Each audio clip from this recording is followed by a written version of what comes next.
এই যে এক ভণ্ড রাজবাড়ী জেলায়, আপনারা শুনেছেন বুঝার জন্য বলি, এটা চূড়ান্ত পর্যায়ের একেবারে শেষ সীমানার ভণ্ড। এটা নিজের ইমাম মেহেদী দাবি করছে, নুরাল পাগলা না কি নাম, ইমাম মেহেদী দাবি করছে।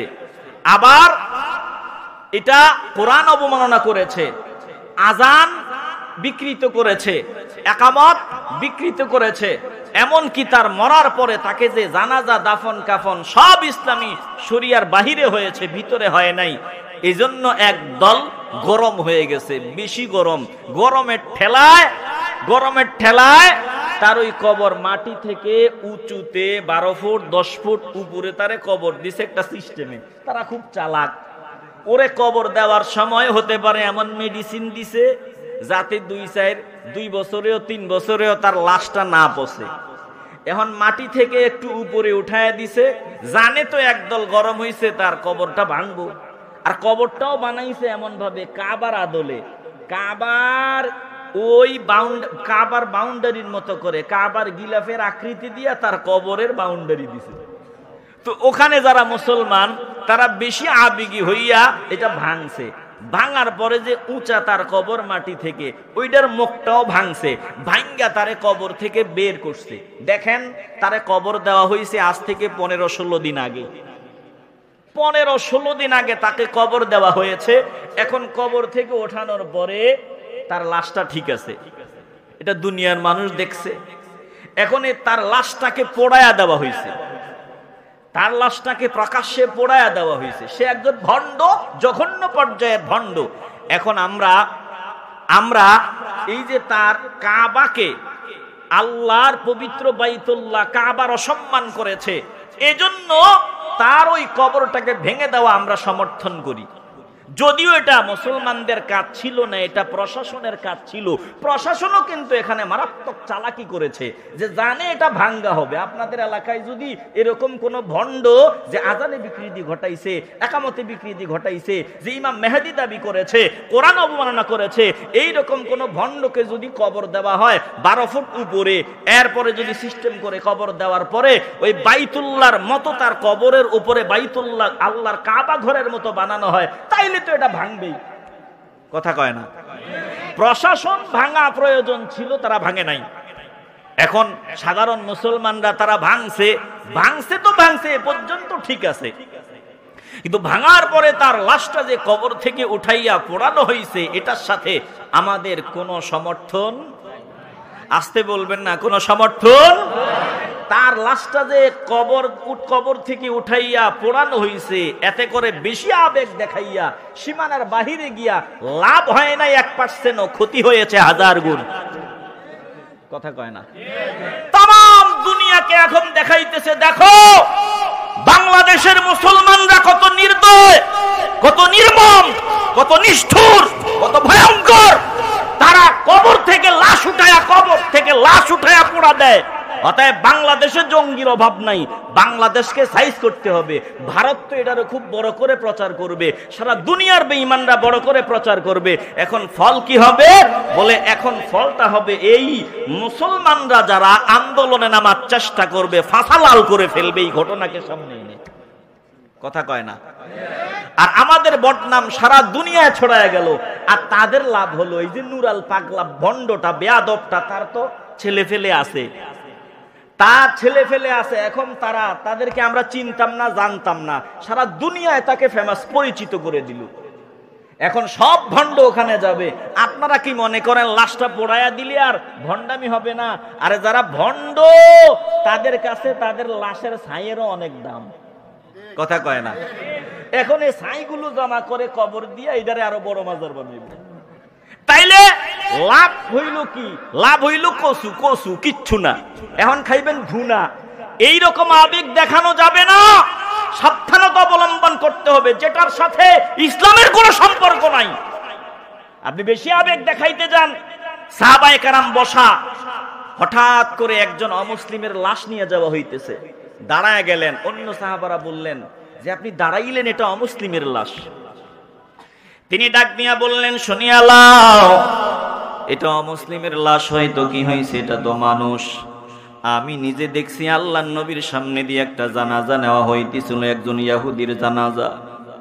ইহুদি নাম ইসলামের ভয়ঙ্কর দুশমন। আল্লাহর নবীর সাহাবা ডাক দিয়ে বলে, তোমরা আমাকে যেইভাবে দেখলে লাশটার জন্য দাঁড়ায় গেলাম, অনুরূপ ভাবে আমরা নজর দিয়ে দেখলাম আল্লাহর নবী লাশটার সম্মানে দাঁড়ায় গেলেন। আমরা বলেছিলাম, ইয়া রাসূলুল্লাহ, এ তো একজন ইহুদির লাশ।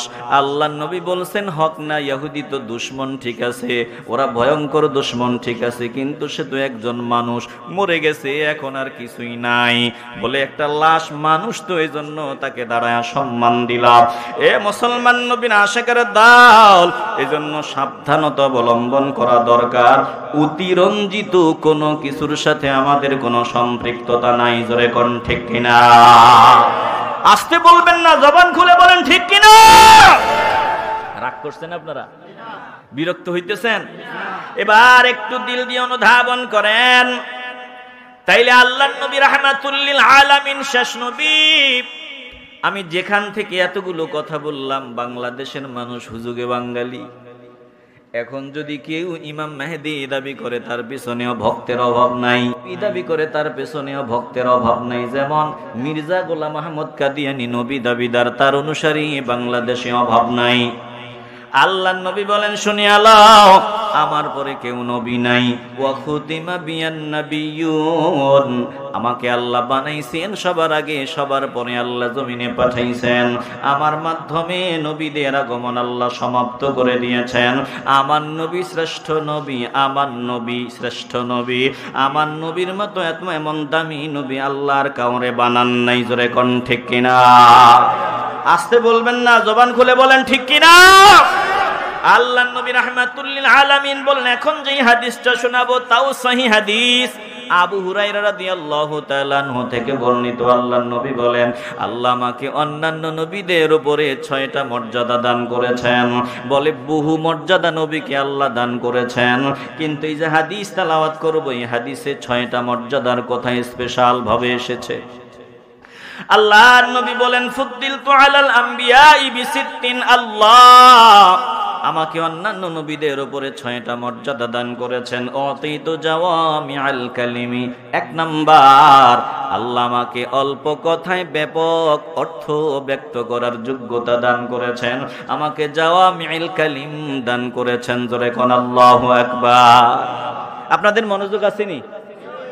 কথা কয় না, মনোযোগ আসেনি?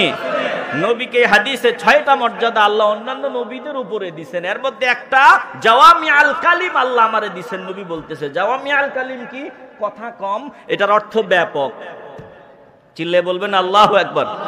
দেখেন, আল্লাহর নবীর এক একটা বাণীর ব্যাখ্যা বিশ্লেষণ চলতেছে, কিয়ামত পর্যন্ত চলবে, বলে শেষ হবে না। কোরআনের এক একটা আয়াতের এক একটা কথার অর্থ কিয়ামত পর্যন্ত তাফসীর চলবে, ফুরাবে না। আল্লাহর নবী বলেন, আল্লাহ আমাকে পাওয়ার দিয়েছেন। 2 নাম্বার, ওয়ানুসিরতু বির-রুবি, আমাকে রুবি দ্বারা সাহায্য করা হয়েছে। রুবি কি? বলে আতঙ্ক, ভয়। আল্লাহর নবী রাহমাতুল লিল আলামিনকে মেরে ফেলবে, কেটে ফেলবে, দুনিয়া থেকে সরায়া ফেলবে। দুনিয়ার গাদ্দারের দল নবীর বিরুদ্ধে আওয়াজ দিত যে সামনে পাইলে পিঠের চামড়া উঠায় ফেলবো, সামনে পাইলেই একেবারে হত্যা করে ফেলবো। আল্লাহ বলেন, দেখো আল্লাহ তাআলা আমাকে রুবি দ্বারা সাহায্য করেছে। আতঙ্ক, ভয়, শত্রু যদি আমার সামনে হাজির হয়, ওই পিছনে পিছনে মেরে ফেলবে, কেটে ফেলবে, সামনে গেলে থরথর করে কম্পন আরম্ভ হয়। আল্লাহর নবী বলেন, আমাকে রুবি দ্বারা আল্লাহ সাহায্য করেছে। জোরে কোন আল্লাহু আকবার। একটু জবান খুলে বলেন না আল্লাহু আকবার। আবু জাহিল বলতো, পাইলে ফাটায়া ফেলবো, মেরে ফেলবো, দুনিয়া থেকে খতম করে দিব, কিন্তু সামনে আসলে সালাম, সামনে আসলে সালাম। আল্লাহ বলেন আমাকে, আল্লাহর নবী বলেন আমাকে রুবি দ্বারা সাহায্য করা হয়েছে। নবীদের এই রুবির, আল্লাহর হাবিবের রুবির ছিটে ফোঁটা আল্লাহর ওলিদের ভিতরেও দান করে দিবেন কে? আসতে বলবেন না, জোরে বলেন কে? দেখেন না, বুঝেন না, কিছু বুঝেন না। বর্তমানে বাংলাদেশে সব পালাইছে। আলহামদুলিল্লাহ, আহলে হক, আল্লাহর প্রিয় বান্দা, কত হুমকি ধমকি, কত কি। বাংলাদেশে এরকম আর দ্বিতীয় জন পাওয়া যায় না যে হুমকি ধমকিতেই সীমাবদ্ধ, সামনে গেলে সালাম। কথা কয় না, হুমকি ধমকিতে সীমাবদ্ধ, সামনে গেলে কি সালাম। কই এত পাওয়ার কিসের? বলে না কোনো পাওয়ার না, এটা মদিনাওয়ালাকে আল্লাহ যে রবি দিবেন, এই রবির ছিটে ফোঁটা আল্লাহর প্রিয় বান্দাদের ভিতরেও আছে। কথা কোন ঠিক কিনা? একটু আগে গালি দিছে, মিয়া সাহেবকে একটু আগে গালিগালাজ করেছে, দোকানে চায়ের আড্ডায় বসিয়া মসজিদের মিয়া সাহেবের বিরুদ্ধে বলেছে। এখন হাতের মধ্যে সিগারেট বাড়িতে রওনা দিছে মিয়া সাহেব সামনে, একটু আগেও তিনার বিরুদ্ধে বলেছে। দেখতে দেরি হয়, তাড়াতাড়ি সিগারেটটা ফালায় দিছে। আসসালামু আলাইকুম। এটা এমনি এমনি হয় না, বলে আল্লাহর নবীর পাগলাদির ভিতরে আল্লাহর নবীর ওই রবির ছিটে ফোঁটা আল্লাহ দিয়েছে। জোরে কোন আল্লাহু আকবার। আল্লাহর নবী বলেন আমাকে আল্লাহ রবি দ্বারা সাহায্য করেছে।